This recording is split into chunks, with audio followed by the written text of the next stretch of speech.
Good evening and welcome to Scotland at 7 here on Broadcasting Scotland. My name's Kenny McBride and I'm joined this evening by two excellent guests. Firstly, by one of our regular guests, Effie Samara, a writer and academic at Glasgow University. Effie, how are you doing?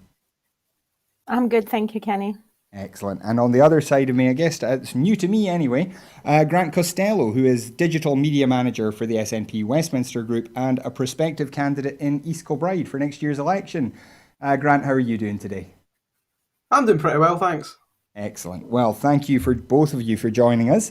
And we start this evening, as we always do, with our coronavirus statistics update.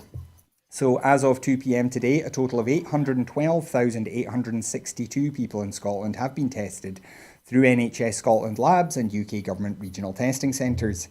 Of these, 779,156 were confirmed negative, 33,706 were positive.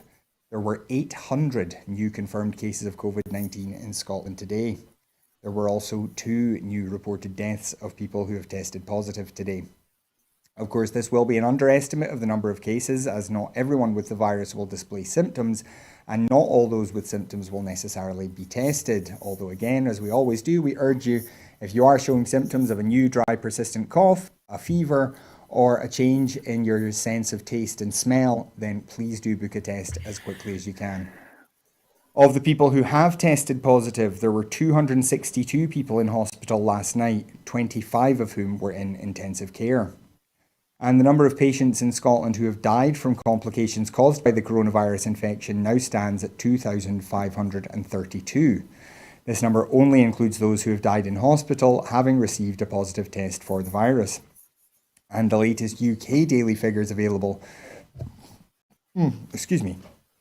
show that 42,445 patients who tested positive for COVID-19 have sadly died from their illness, an increase of 76 since yesterday. This number refers to deaths in all settings, not just those in hospitals. And as it's Tuesday, we also have the report from the Office for National Statistics for deaths in England and Wales in the week ending September 25th, which was week 39 of the year. In that week, total deaths across England and Wales were 2.7%, or 257 deaths above the 5-year average. Of these, 215 were related to the coronavirus pandemic. Around 160 of these deaths had already been announced in the UK government's daily reporting. Only 12 of these deaths were in Wales though, taking Wales to just 13 more deaths than the 5-year average. Overall, this means an increase of more than 50% in the number of COVID-related deaths since the previous week.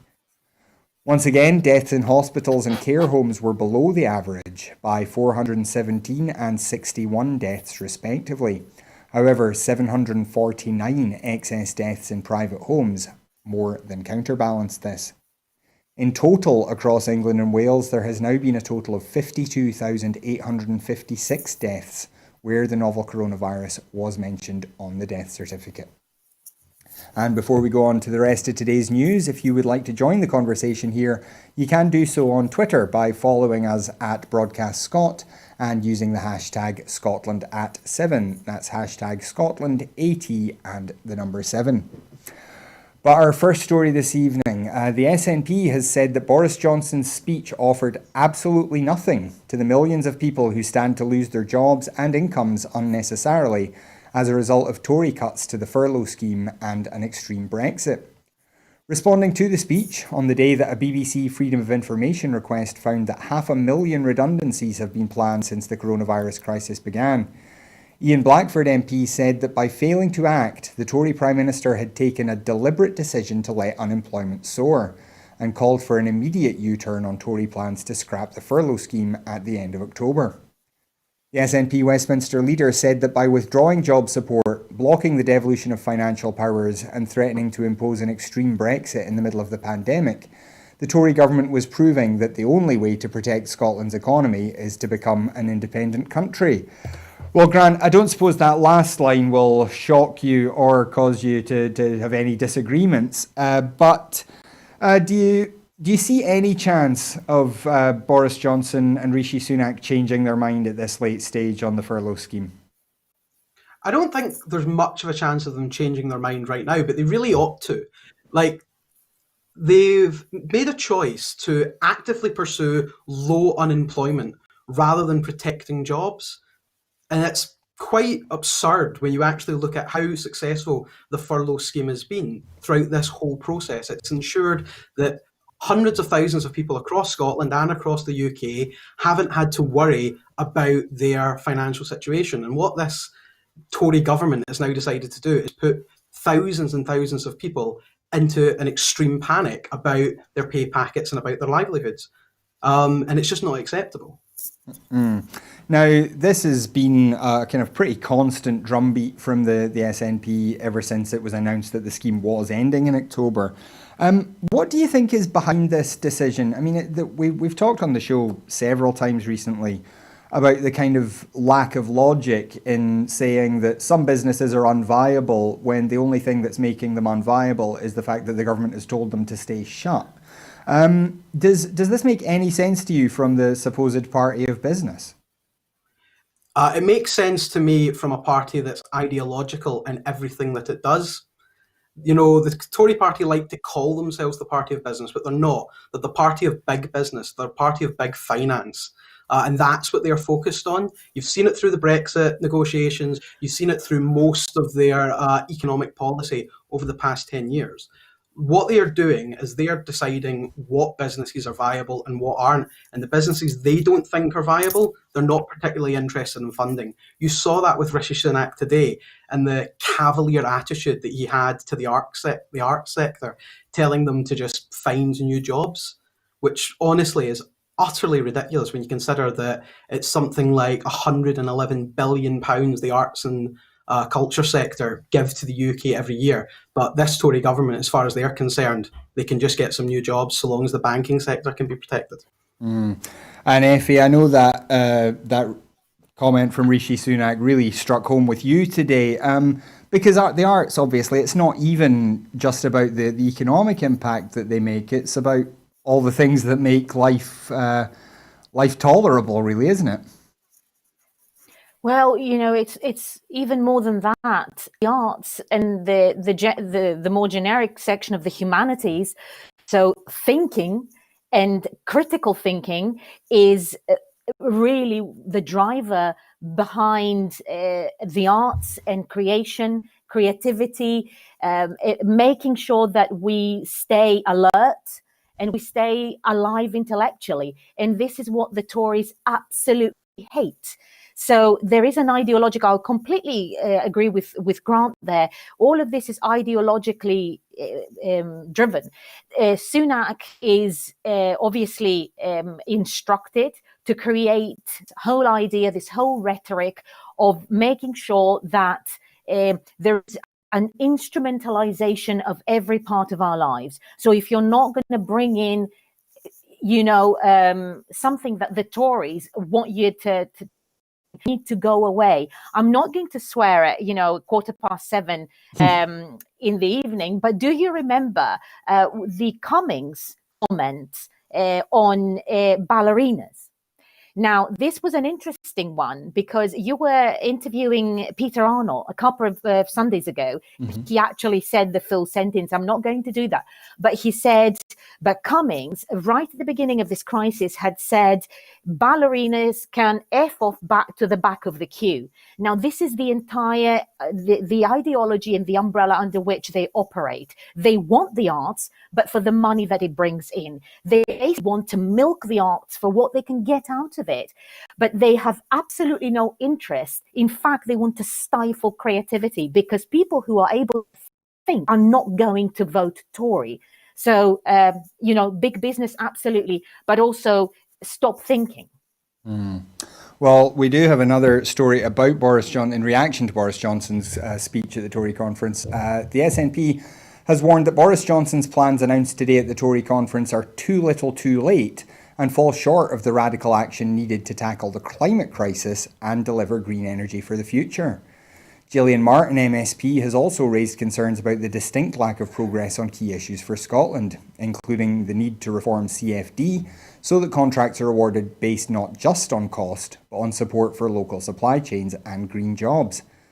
The Prime Minister also made no mention of onshore wind, support for which is critical to Scotland's world-leading target of becoming net zero by 2045. Analysts have suggested that the Prime Minister's target of 40 gigawatts of offshore wind power by 2030 would require £50 billion of capital investment and the completion of a wind turbine every day.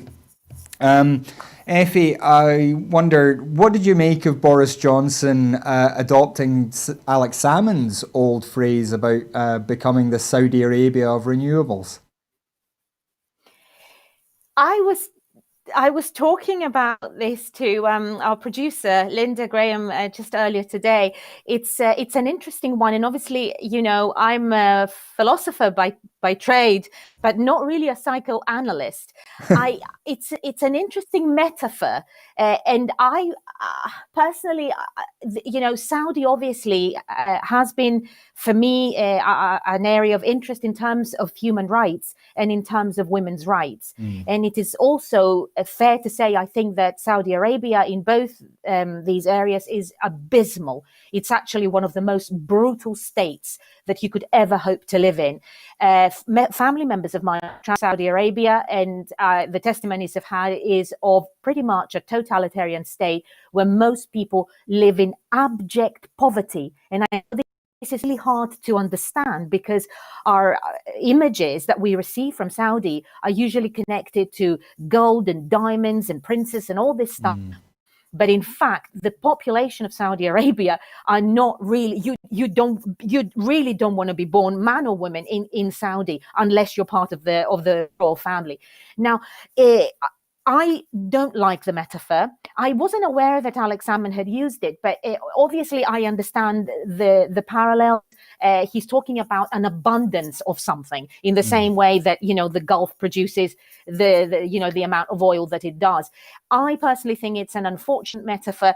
When it comes to Johnson, I think it's a little bit more intricate. Boris Johnson clearly takes an interest in Saudi. He probably has good friends out there, I can see an ideological parallel with the way they feel about certain things, that he would probably adopt some of these ideas. But to be honest with you, I think that Scotland can do a lot better than to be the Saudi Arabia in any respect. But as you mentioned, the issue here is investment, and from this Tory government, I think, in my humble opinion, I'm not an engineer, I'm not in renewables, but it is very unlikely to see, given also their attachment to big business, it's unlikely that we should see the investment levels required to witness for this generation an adequate support for alternative energy, I think.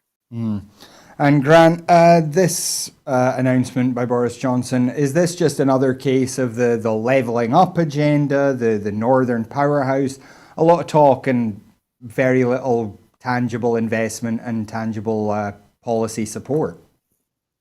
That's exactly what it is. It's just all talk. And you see that by the fact that when Boris Johnson was talking about this, he referred to a comment about windmills not being able to peel the skin off a rice cake and rice pudding, sorry. Yeah. And that was his own phrase that he had used when he was London mayor. All he's doing is he's saying things he thinks people would like to hear. He thinks the media would like to hear and that they can report on, and actually do nothing about it. We saw that going back to 2014 when we were promised £30 billion for a carbon capture project. A year later, it's scrapped. Well, Nicola Sturgeon and the SNP and the Scottish Government are declaring a climate emergency and actually leading on world-leading climate change targets. Westminster and the Tories are sorely lacking behind. They have no interest whatsoever in any level of investment when it comes to renewable energy. And what did you make of Boris Johnson's speech in general? Was there anything else that kind of leapt out at you that you want to comment on? What leapt out at me is how bad it was, actually. Boris Johnson always prided himself on the ability to be the clown in the room that everybody looks up to. He has that jovial atmosphere. There aren't very many people that could get caught on a high wire and still come out of it with a positive response.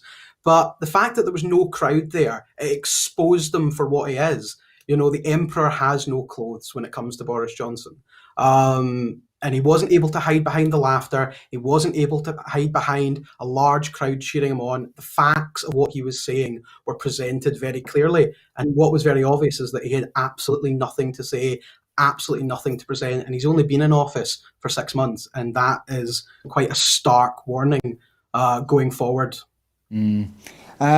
Effie, on a kind of similar note, what did you make of the speech? Do you think Boris Johnson's do you think the bloom is off the rose as far as his premiership goes? It was absolutely off. We'll single out one point very, very briefly. I agree with Grant on the anatomy of the man. He was supposed to be an orator. He was supposed to be someone who, with his Greek and his Latin, was able to hold the attention. But sadly, the emperor has no clothes, and he's proving to be a bored, lazy, dim individual who doesn't know whether he's coming or going. The interesting bit is that he did this for the second time, Kenny. He did it on Sunday. He keeps talking about the Scottish Nationalist Party. And there is a method behind the man. I mean, this isn't just a slip of the tongue. He has been trained, he has been told to use the word nationalist time and again so as to whip up this sort of, that in Scotland there is a nationalist movement, there is an exclusivist movement, there is a totalitarian movement going on under the SNP, which is actually, and he knows this full well because he's very cunning, it's the absolute opposite, and he's allowed to get away with it. Now, I find this very insulting, and the tone of what he said about tell those Scottish separatists to keep quiet and do as they're told, is not simply insulting. I would say it's actually colonial in the highest possible degree. He's using imperialist language to ensure that everyone's falling into line, that people don't, people obey the order, and they are in fact frightened not to do as they're told. So, it's something to watch, and I do urge people to take note of this and his use of language. Well, we turn away from the Tories now, and finance ministers from across the devolved nations have joined forces to call for flexibility, fairness and clarity from the UK government. For the first time, all three finance ministers, Kate Forbes in Scotland, Rebecca Evans in Wales and Conor Murphy in Northern Ireland, today made coordinated statements in their respective legislatures. The ministers are asking the UK government for greater fiscal flexibility to manage the implications of the pandemic, meaningful involvement in the spending review to enable planning of budgets, and an assurance that lost EU funding will be replaced in full and brought under the control of the devolved administrations. Finance Secretary Kate Forbes said, "Today, the finance ministers of the devolved administrations are taking this unprecedented step to demonstrate the level of concern we share across the different nations of the UK, across different parties, and across different legislatures. The importance of these issues cannot be overstated. They directly impact our ability to respond to COVID-19, to manage our nation's finances, and to support our communities and businesses during the pandemic. As representatives of our three nations, we are calling for the UK government to provide the clarity, certainty, and flexibility we require. These calls must not go unanswered." And Grant, Kate Forbes has been making these calls pretty much from her first day in the job and still isn't being listened to. Do you think this kind of united show from the three governments in the devolved nations will have any greater impact? It should have a greater impact. The Sinn Féin, the DUP, the Welsh Labour Party and the Scottish National Party normally aren't three political parties you would expect to be reading off the same hymn sheet. And the fact that they are should allow the UK government, or should make the UK government, stand up and take notice. The sad reality is, though, they probably won't. And that's where we get into this point of, what is the union actually for? If the UK government is not going to sit and realise that when 3 of its constituent parts are saying, we need more flexibility, we need more support, and if you're not willing to do that from a central point, devolve the powers to do it. And if they're not willing to do that, then all it is a hamstrung around the Scottish government. It's a nape whale around the Scottish government's foot, and it's, it's just not needed. And I mean, we've seen a bit of a rise in support for Welsh independence during the pandemic. We've seen a bit of a rise in support for Irish unity. And we've also obviously seen pretty significant rises in support for Scottish independence. Do you think this is a big part of what's happened, is that people have seen even more clearly because of the pandemic just how weak some of these structures are and just how dysfunctional the union is? I think since 2014, a lot of people have started to look back at what we were told, back at the promises that were made, and realise that time after time they're being broken. Time after time, the UK government said they were going to do something, said they were going to stick to their word, and have totally backed down, totally failed. And now when the UK government talks, people look at it for what it really is, and most of the time, it's absolutely nothing. Most of the time, it's just words on a blank piece of paper that they have no intention of following through on. And yeah, I agree with you. It is, as this crisis has gone on and as the pandemic has gone on, people in Scotland and Wales and Northern Ireland are looking to their governments for leadership, for comfort, for safety. And in Scotland, they have found that in the Scottish government and in the Scottish Parliament. And they look at Westminster and they look at Boris Johnson, and they cannot imagine continuing with this. Mm. Now, Effie, one of the other things that Boris Johnson did say in his speech was that he intended that the UK would be more constitutionally united by 2030. Is this denial of power, the necessary powers to the devolved legislature, is part of that, do you think? Do you think the idea is that if emasculates those parliaments enough, then they won't ever be able to feel like they can break away? Precisely. The internal market bill, that is the purpose of it. We have seen it, and you've had it analysed superbly by many guests on this show, and obviously, Mike Russell, who gave it a whole hour of explaining exactly how it works. So this is a rhetorical affirmation and a warning, if you like, in my opinion, to Scotland in particular, because the constitutional position of Ireland is slightly different. Wales is, if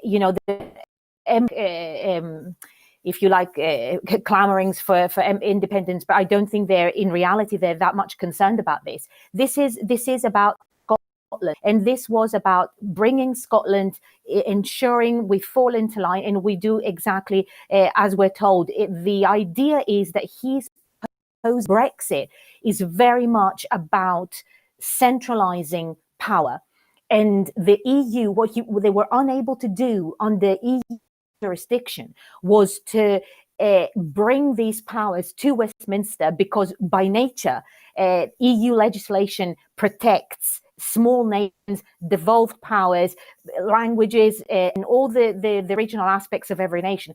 So now this is their big opportunity to change, as they've said, to change the constitution. And we've seen what's happening within Whitehall. We've seen the total proposed sort of posh boy anarchy that's happening there, with the mass resignations of civil servants.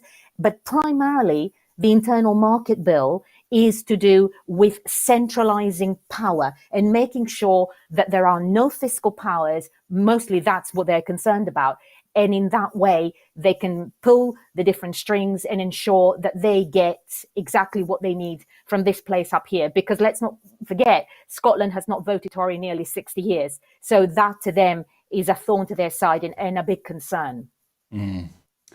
Well, we do return to Westminster now, and a bill granting immunity to spies, undercover police officers and their confidential informants for crimes they commit passed its second reading in the House of Commons last night, despite warnings from Amnesty and others that it risked giving a green light for murder, torture and rape. The Covert Human Intelligence Sources Criminal Conduct Bill was introduced by the government in an attempt to clarify the law surrounding the behaviour of the security services when working undercover or with confidential sources, following a series of scandals and tough legal challenges. 20 Labour MPs from the Socialist Campaign Group, including former party leader Jeremy Corbyn, voted against the bill. Labour leader Keir Starmer had instructed his MPs to abstain.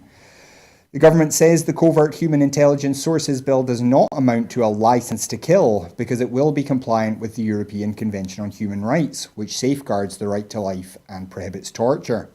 However, Anna Yearley, Executive Director of campaign group Reprieve, warned that the government has argued in court recently that the Human Rights Act did not apply to agents working undercover.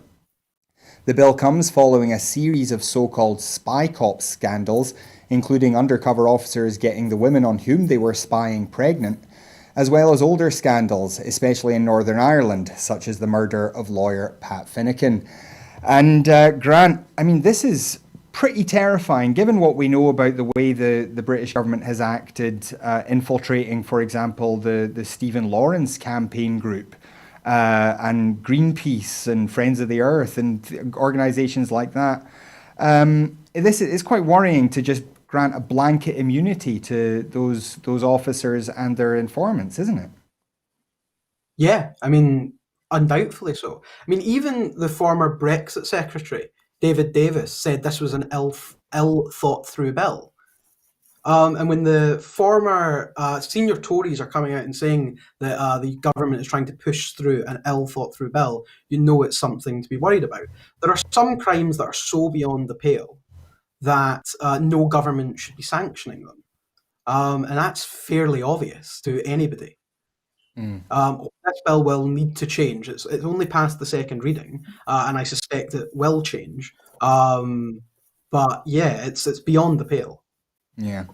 Effie, I mean, it's a pretty disturbing thing when, especially when you look at something like the murder of Pat Finucane, which was where the RUC basically created a cordon to allow loyalist paramilitaries to enter his house and shoot him to death. We know justice isn't coming for those people. Now, anybody in that sort of situation won't have any comeback either. How worried are you about this? You know my position on human rights, Kenny, and again, you know, the entire Brexit framework, both jurisdictionally but also in terms of institutions, is now very much about ensuring that human rights legislation is weakened to the point of pretty much complete control under the British state. This isn't new. We've had Theresa May talking about this as early as 2014, 2015. She did at the time warn, or if you like, threatened to withdraw and incapacitate the Human Rights Act. Then we've had the different tweets and warnings from Patel and all the rest of them. We know their position. Their position is to weaken human rights. They believe that this is an obstacle to them across the board in terms of controlling population, in terms of data protection. This is under, this concerns a lot of different sections of society, but in particular, this thing is incredibly disturbing, especially given the story, given the history of what happened in Northern Ireland. I mean, the whole Pat Finucane thing, I've been following it for years because I do have a friend who was closely connected to these events. And I remember David Cameron, I believe it was in 2012, I believe, when he came out and apologized about this. Now, this is exactly what it is about, to ensure that you cannot find a trail, to ensure that you cannot stop this action, and to ensure that basically, whatever legal recourse victims of such action may have, this is taken from them. Well, we move on now, and the SNP has said that the Tory government cannot be trusted after leaked documents revealed that the Tories hid their Brexit power grab plans from Scotland and the other devolved nations. The leaked Brexit planning documents, published by Guido Fawkes today, prove the Tory government attempted to hide information about its plans, including details of the power grab on the Scottish Parliament and a threat to Scotland's food supply. The UK government's transition period planning assumptions central case document, circulated to the UK Cabinet in June, includes a specific instruction that it should not be shared publicly or with the devolved administrations at this stage. A document on the food supply, which warns of a tightening of supply and reduced supply availability, especially of certain fresh products from Brexit, also stated, "Food is a devolved policy area. We have not shared this assumption with devolved administrations as per handling instructions, but it will have an impact on devolved administrations and their planning." Grant, this ties into, I think, in some ways the issues that Kate Forbes has been facing, just a complete lack of information being passed to the governments of the devolved nations when they need it. How is the Scottish Government meant to do its job properly when it just doesn't have access to the information it needs? You're absolutely right. This goes way beyond the issues with Kate Forbes. Kate Forbes and the finance ministers are arguing over a policy position. This is about the UK government not telling the Scottish government about a threat to the food supply. I mean, fundamentally, that is ridiculous. I mean, what else can you say? The Scottish government need to have this information in order to do their jobs and perform the democratic functions that they're elected to do. And the UK government, on a purely political basis, and for no other reason than that they were scared that their extreme Brexit proposals were going to cause damage to the UK's food supply and potentially leave millions of people across the UK without fresh food, that they didn't want to tell the Scottish government because it wouldn't look good. That is, again, I feel I'm going to be a broken record, and I imagine many other people in Scotland feel it. But again, it feels just that one more step that you have your head in your hands over what this UK government is doing. And how big an impact is this likely to have on the Scottish government's planning ability? I mean, obviously they know that there are potential concerns about the food supply. We've all known that for as long as we've known about Brexit. How big a problem do you think it will be for the Scottish government moving forward? The issue is it's not just this that's causing problems for the Scottish government and its preparations. It's everything that the UK government is doing. The delaying of a budget without even informing Kate Forbes that she has to see through the media and on Twitter. The fact that they clearly are not informing the Scottish government of their proposals and the impacts of their proposals. And what they're going to do is they're going to turn around in 6-8 months' time when things have not gone right and say, oh, that's a devolved policy area. Why hasn't the Scottish government been involved in that? Douglas Ross, the leader of the Scottish Tories, will turn around and feign ignorance about what a terrible job has been done regarding this issue, when in the reality it's been strung up by the UK government because they were so terrified that their negative and dangerous policy decisions would have, so they didn't tell anybody and they just allowed a crisis to develop. But unsurprisingly, this is not something. This is something the UK government are becoming experts in. It's about the only thing they are experts in is causing crises rather than solving them. Well, you did mention Douglas Ross there, and our next story relates to him. The SNP has branded today's announcement from the Tories that they are to back the SNP's long-standing policy of free education in Scotland as the least convincing U-turn in modern political history.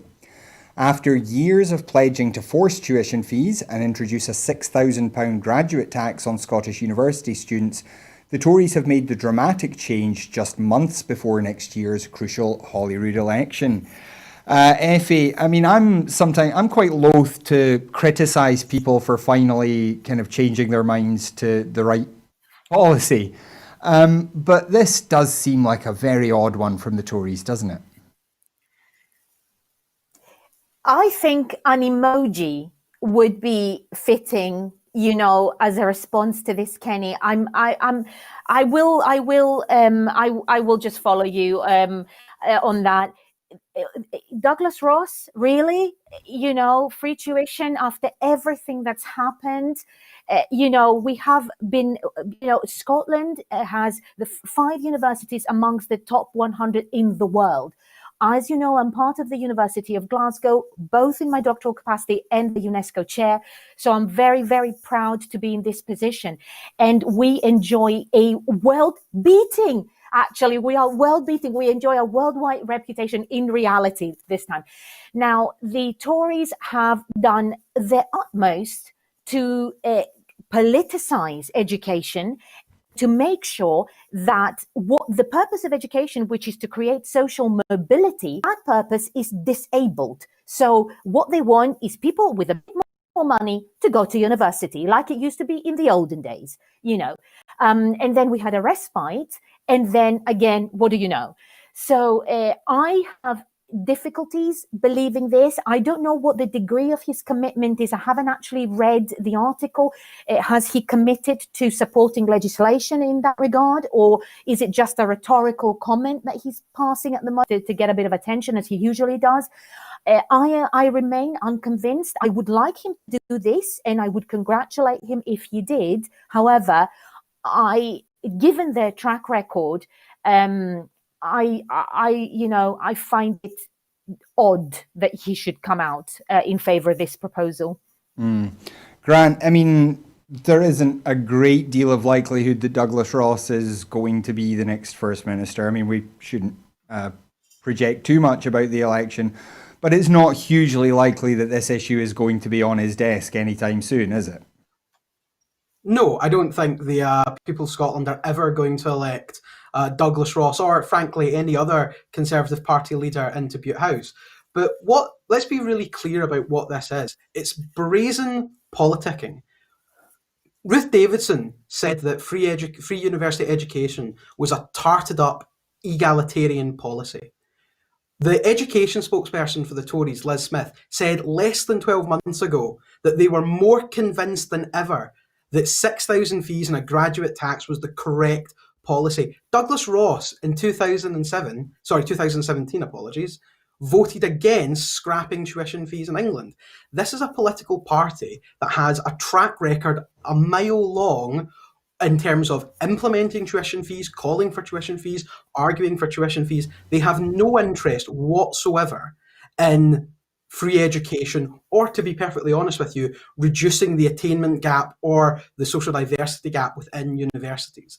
This is a policy that they have thrown out there at the last minute because Douglas Ross is looking at the polls and realised that after less than 6 months in the job, he's already on the slide. And just before we go on to our international news, I've just been handed a statement from the STUC on the legislative consent to the Internal Market Bill. The STUC says it is strongly opposed to the Internal Market Bill, which would limit the ability of the Scottish Parliament to influence public policy and represents an attack on devolution. Specifically, the STUC's concerns mainly relate to state aid, the market access commitment, and intergovernmental arrangements. Should the UK government proceed with the bill against the wishes of the Scottish Parliament, it makes the case for a second independence referendum unanswerable. This is quite a powerful statement from the STUC, isn't it, Grant? It's a really powerful statement. Trade unions are, again, looking around. They're looking back to 2014, and they're realising that the promises made by the Better Together campaign are false and that they don't hold any weight. And they're looking at this Tory government. They're looking at this Tory government that just won a stonking majority, despite the fact they are led by one of the most unqualified men in history to become Prime Minister. And they're saying there's a better future possible. The Internal Market Bill is almost certainly the straw that's broke the camel's back for the STUC, but I suspect many of their members and many trade unionists in Scotland saw the light a long time ago. Well, we do now go across the Atlantic, and US President Donald Trump returned to the White House yesterday and immediately took off his face mask for a photo op, despite being in close proximity to his staff. After a 3-day stay at a military hospital to treat symptoms of coronavirus, the US President stepped off the Marine One helicopter just before 7 p.m. and walked up the South Portico staircase. He stopped in front of an illuminated entrance with 4 US flags, turned to face the South Lawn, and brazenly removed his mask while posing for cameras. Trump waved, gave 2 thumbs up and saluted as he watched Marine One lift off from the South Lawn. Video footage suggested that he may have been struggling to breathe.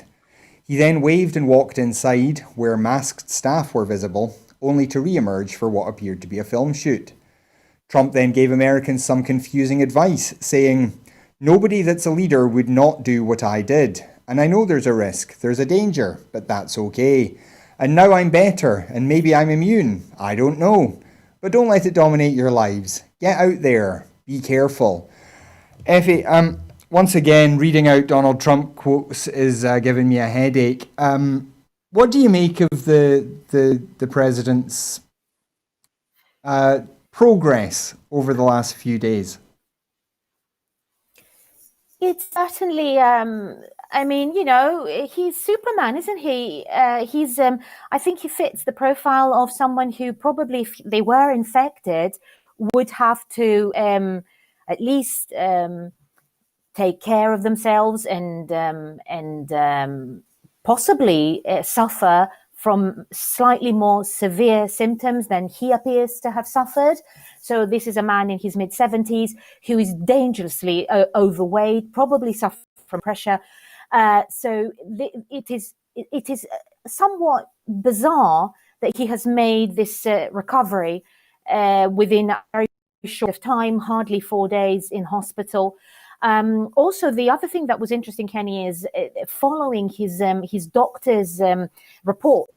If you like, watch very briefly the sort of good-looking doctor who came out the other day and gave some details about what had been happening, about the medication and the oxygen levels of the president. And again, that does not seem to tally with what the general scientific community believed to be the right pharmacological approach in this case. So he seems to have, he's reported rather to have taken medication which is for advanced stages of COVID. And yet, on the other hand, there is a man waving, traveling by airplane, and doing things that, you know, are logically sort of impossible. My own experience of these things is one of my family members, an uncle, was had a severe lung infection about 15 years ago, and I was right there at his side. He was my mum's brother, and a very fit man, and it took him 2 months to recover from this. Now, for this individual to have made this miraculous recovery, nothing is impossible. But I'm afraid here again, we're following a very mythological narrative of what it is. I could not tell you what it is. I don't think anyone can. But if you're brave enough and if you have the stomach to follow the trail of information coming out of his medical team, and also the visuals of his sort of celeb, the waving and the Air Force One travel and all the rest of it, and standing at the top of the stairs, there are serious gaps, cognitive gaps there. So I'm reserving judgment on this one, if I'm going to be polite.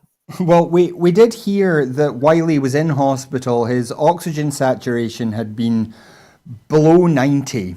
They said it hadn't been into the low 80s, which one assumes means it was somewhere in the high 80s.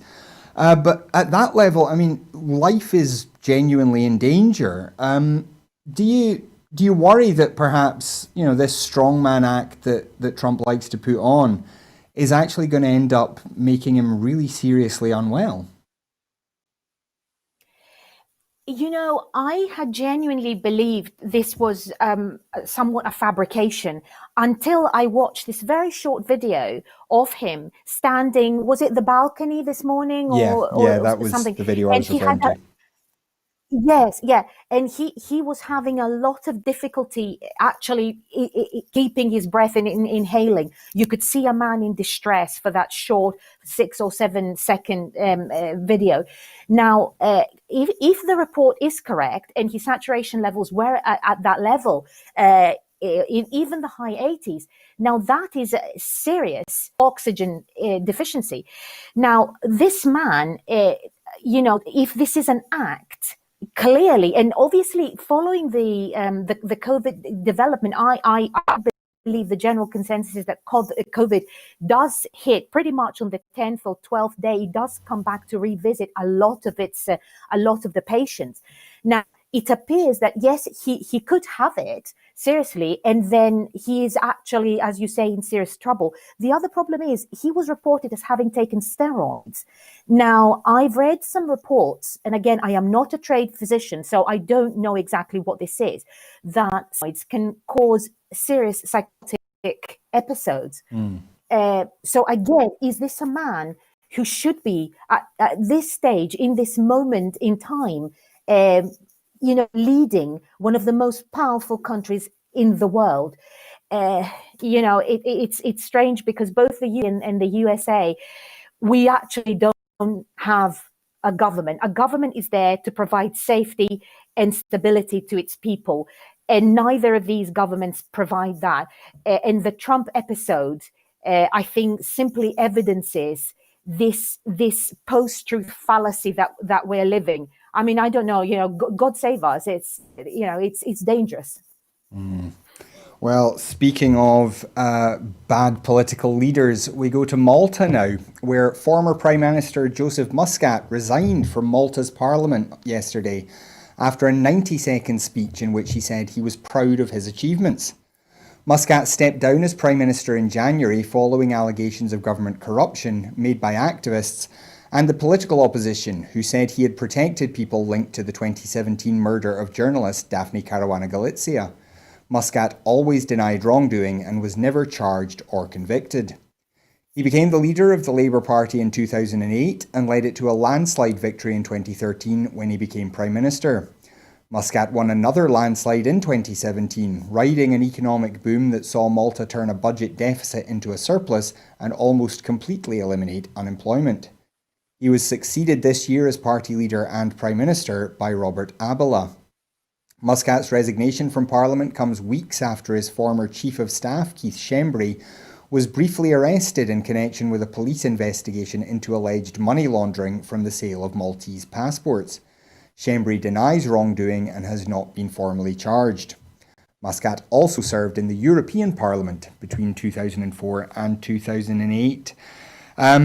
Grant, we have been covering the Daphne Caruana Galizia case for some time now, and it does seem that finally justice is grinding on and might be done now.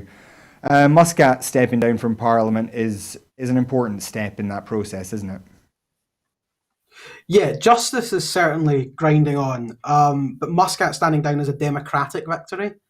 The European Parliament called on him to resign in December. The people of Malta have been protesting and demanding Muscat's resignation for a long time now. When the European Union say that your courts, your police, and your government are under a serious threat to the democratic rule of a nation, then I think the chief executive, the leader of a nation, has to stand down. Muscat should not have just stood down from his position as Prime Minister. He should have stood down from his position as MP, and it's about time that he's done it. Yeah. And we do, of course, send our best wishes to the Caruana Galizia family. We know they've been fighting for this for a long, long time. We move on now, though, back to Scotland. And new figures released today have revealed that the reconviction rate for offenders in Scotland has fallen to its lowest levels since comparable records began. Published by Scotland's chief statistician, the figures show that just 26% of the 2017-18 offender cohort re-offended within a year. Importantly, the statistics also reveal that the SNP's presumption against short prison sentences as alternatives to custody is working. Offenders given a short custodial sentence of 1 year or less are nearly twice as likely to re-offend as those given a community payback order, according to the new figures. Effie, I don't suppose this will be a massive shock to you that keeping people out of prison, if possible, for short sentences helps them live a clean life going forward. No, it doesn't all. And what's very, very important, and what we've done in Scotland, is that there is an evidence-based approach to rehabilitation of prisoners. So that's both in the communities, but also prisoners in custody. And it's not the strictly punitive view of prison that is taken, especially, as you say, the shorter sentences. And those which are not relating to motive and or have a mental health aspect to them. So ensuring rehabilitation and reintegration into the community is what is going to keep these reconviction rates incredibly low, because a lot of these people, and obviously, there are always, as we say, evil people out there. There's always bad people out there, and we need to be aware of that. But I would like to believe in my area of research, this isn't exactly, but it's social science. So what we always see is that the more you integrate and the more you close the gap, be it through education or social or care or social mobility, you'll see that people generally are not willing to commit crime. A lot of these crimes start with issues such as alcoholism, addiction, and they are related, sadly, to poverty and economic deprivation. So they are preventable, and they can be addressed even at the late stage of imprisonment and post-imprisonment. They can still be addressed as long as the political will is there. And in Scotland, we've been quite lucky to have had quite enlightened politicians in that regard, and we have seen this. More needs to be done, though. I personally have no doubt that, as I say, the will is there and the figures will keep on improving. Mm-hmm.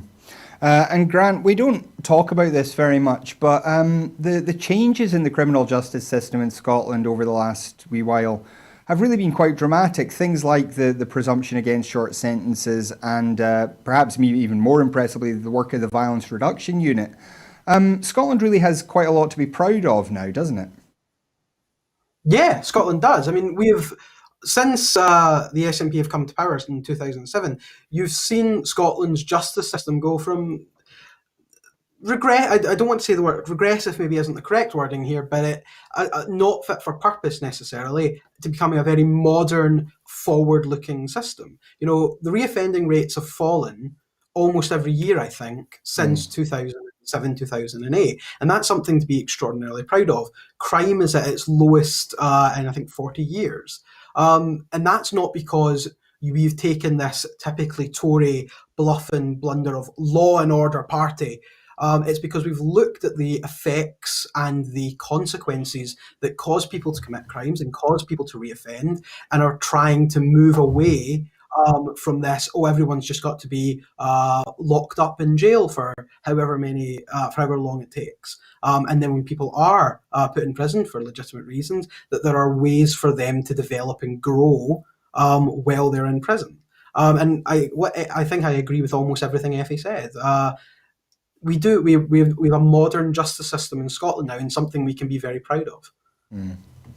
Well, we come now to our final story of the evening, and Historic Environment Scotland has launched a new £2.6 million fund to support the recovery of Scotland's historic environment sector from the impacts of COVID-19, with applications due to open on Monday, the 12th of October.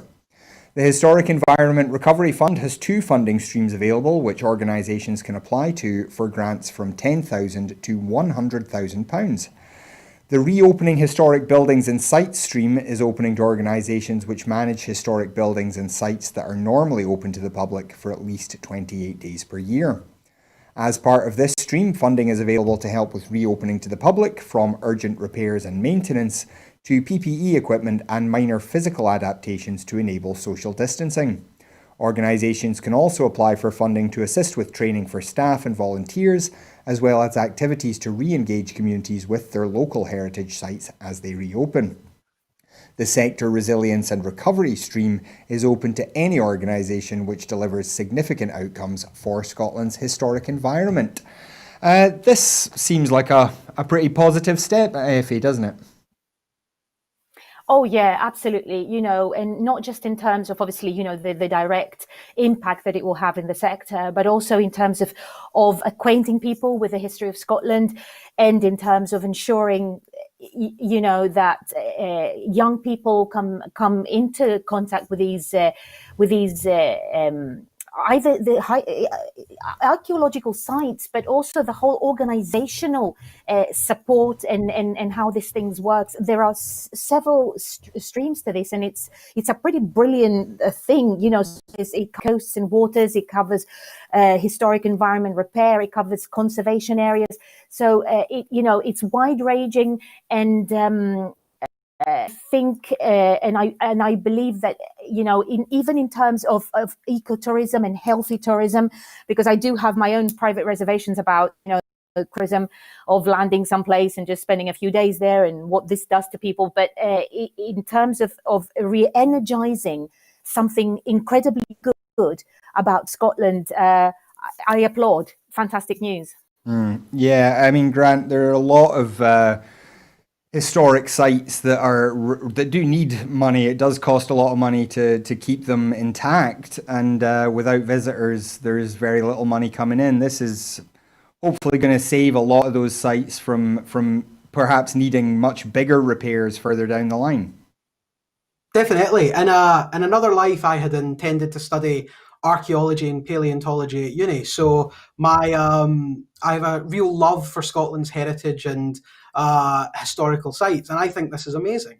We need to protect Scotland's heritage sites. It's why so many people all around the world come to it. It's why people in Scotland have staycations in Scotland and go and see some of our amazing sites. So I think it's incredibly good. We should treat them like the jewel in the crown. So I think it's brilliant. Yeah, and if you are interested at all in that fund, you can see more information about it at historicenvironment.scot/HERF. But that is just about all we have time for this evening. So I would like to thank very much Grant Costello and Effie Samara for joining us tonight. It's been an excellent show from my point of view. And we'd like to thank you at home for joining us as well. Without you, there would be no show. So thank you very much for being with us this evening. We do have to ask, if you're able to support Broadcasting Scotland, then please do go to broadcastingscotland.scot/register and sign up there as a supporter. Your £5 a month is virtually the only income that Broadcasting Scotland has, and every penny counts in making a better broadcaster for Scotland. So if you are able to support us, please do. If you are not able to afford that, then please don't feel bad about it. We do understand times are tough, but the shows will always be free to view online. We're never going to keep you away from watching us, but you can still do us a big favour by following us on Twitter at Broadcast Scot, by following our Facebook page, subscribing to our YouTube channel, and clicking the bell icon there so you know when a new video goes up. And then please do share these shows around. Let other people know why you watch Broadcasting Scotland. Your word of mouth is the best possible endorsement we can have. And finally, we're always looking for new people as well. It takes a lot of work to make these shows, and we would love to have your skills into that mix. So if you're interested in getting involved in front of or behind the camera, then do please give us a shout. We would absolutely love to hear from you. But that is absolutely all we have time for this evening. So once again, thank you very much to Grant Costello and to Effie Samara. I will be back again tomorrow at 7. But until then, have a great evening. Good night.